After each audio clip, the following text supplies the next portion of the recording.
Hello friends, welcome to my channel.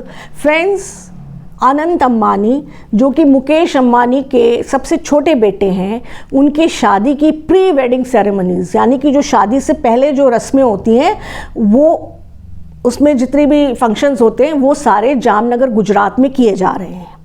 शादी तो कहीं जुलाई में है लेकिन सेरेमनीज अभी से स्टार्ट हो गई हैं जनवरी से।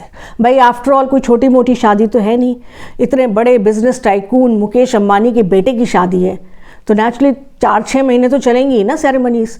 तो प्री वेडिंग सेरेमनीज हो रही हैं, बहुत अच्छी बात है। अब इस प्री वेडिंग सेरेमनी में शामिल होने के लिए हमारे देश के बड़े बड़े सेलिब्रिटीज़, बॉलीवुड स्टार्स, शाहरुख खान, आमिर खान और दीपिका पादुकोण, ये सब अटेंड करने के लिए आ रहे हैं।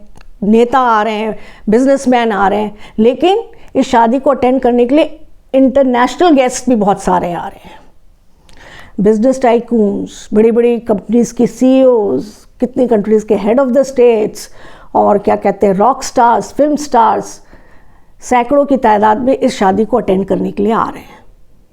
अब फिर वही बात, मुकेश अंबानी की बेटी की शादी कोई आम शादी, मामूली शादी तो है नहीं।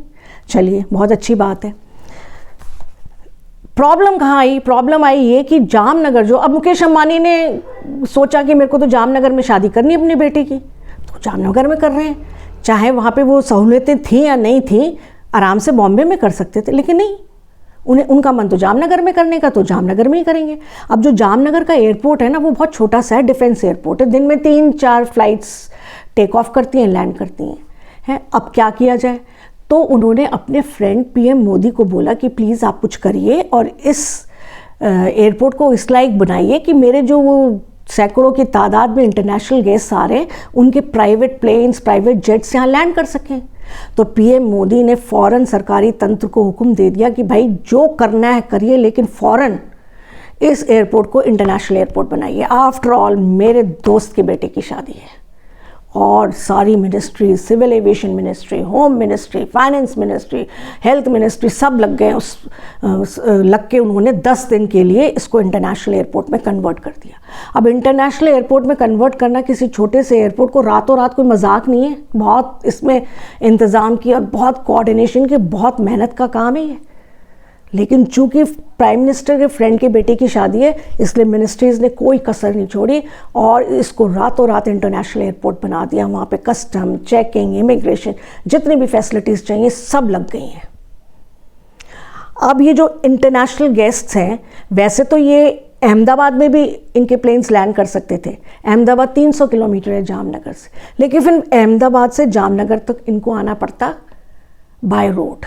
माना कि इनकी गाड़ियाँ बहुत लेविश हैं, लंबी हैं, आरामदायक है, लेकिन फिर भी कोई तुक बनती है मुकेश अंबानी के गेस्ट जो हैं कारों में बैठ के बाय रोड आएंगे। इसीलिए वेन्यू पे उनके प्लेन्स लैंड हो, इसीलिए इस एयरपोर्ट को इंटरनेशनल एयरपोर्ट बनाया गया, जिससे कि वो सारे गेस्ट इस तरह की परेशानी से बच सकें। अब एयरपोर्ट का साइज़ छोटा होने की वजह से ये जो प्लेन्स आ रहे हैं, ये अपने गेस्ट्स को वेन्यू पे उतार के फिर आसपास के जो क्या कहते हैं एयरपोर्ट से, वहाँ पे इनको पार्क कर दिया जाएगा और बाद में फिर ये अपने गेस्ट्स को लेके वापस आएंगे और फिर अपने अपने कंट्रीज़ जहाँ से आए हैं वो ले जाएंगे। अब लोगों को इस बात से बड़ी तकलीफ़ हो रही है। लोग आर्टिकल्स लिख रहे हैं, वीडियोज़ आ रहे हैं कि भाई मुकेश अंबानी की शादी, बेटे की शादी में हमारी मिनिस्ट्रीज़ क्यों लगी हुई हैं, हमारा सरकारी तंत्र कैसे बिछ गया। लोगों को तो समझ भी नहीं आ रहा है। भाई आपके दोस्त के बेटे या बेटी की शादी होती है तो आप नहीं जाते इंतज़ाम कराने, आप मदद नहीं करते हैं। तो प्राइम मिनिस्टर मोदी ने अगर थोड़ी सी मदद कर दी तो ऐसा क्या हो गया?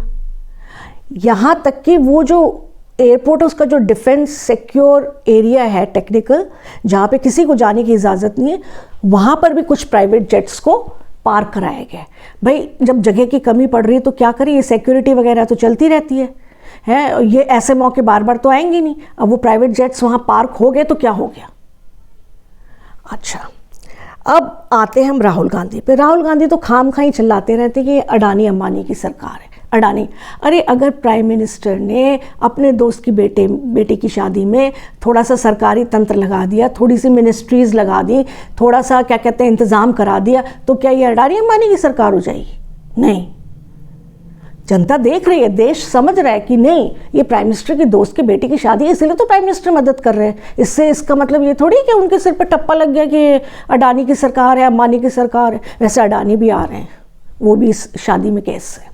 जिस तरह से सरकारी तंत्र इस शादी की व्यवस्था में जुटा हुआ है, उससे तो मेरे ख्याल से इसको राष्ट्रीय शादी कर देना चाहिए, क्योंकि इससे पहले हमारे देश में कोई भी प्राइवेट शादी ऐसी नहीं हुई है जिसमें गवर्नमेंट इतना इन्वॉल्व हो, जिसके इंतज़ाम करने में, जिसको सक्सेसफुल बनाने में। तो it should be declared a national marriage, राष्ट्रीय शादी। मेरा तो ये विचार है। अब किसान बैठे हुए हैं धरने पे, बताइए अब जो है टीवी वाले जो हैं किसानों का धरना दिखाएं कि क्या कहते हैं शादी दिखाएं। अब ये किसानों का धरना तो चलता ही रहेगा, पता नहीं कब से चल रहा और कितने महीने ही और बैठे रहेंगे, अब इन्हीं को दिखाते रहेंगे।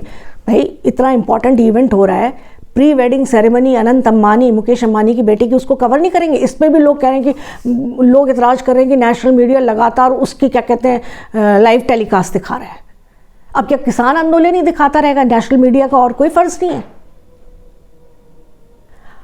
कह रहे हैं कि भाई 1,500 करोड़ रुपया शादी पे खर्च हुआ है, तो 1,500 करोड़ रुपया खर्च कर दिया मुकेश अंबानी ने अपनी बेटे की शादी में, तो आपको तकलीफ़ क्यों हो रही है? उसके पास है इसलिए वो कर रहा है। हालांकि मेरे मन में भी एक बात तो आई थी, काश मुकेश अंबानी ने अपने बेटे की शादी थोड़े पैसों में की होती और ये 1,500 करोड़ रुपए बांटे होते गरीबों में, तो मान के चलिए लाखों गरीबों की पूरी ज़िंदगी संवर जाती। लेकिन नहीं, सपने तो देखने को तो कुछ भी देख सको। क्या मुकेश अंबानी ने हमारे देश के गरीबों का ठेका ले रखा है? नहीं, बिल्कुल नहीं ले रखा है। इसीलिए वो अपने बेटे की शादी इतनी धूमधाम से मना रहे हैं। हमें कोई हक नहीं है कि शादी को देख के हम कोई ऑब्जेक्शन करें या हम जलें या हम बुरा मानें। मेरे इस प्रोग्राम के बारे में आपके क्या विचार हैं, प्लीज़ कमेंट्स बॉक्स में लिख के ज़रूर बताइएगा। Thank you. जय हिंद।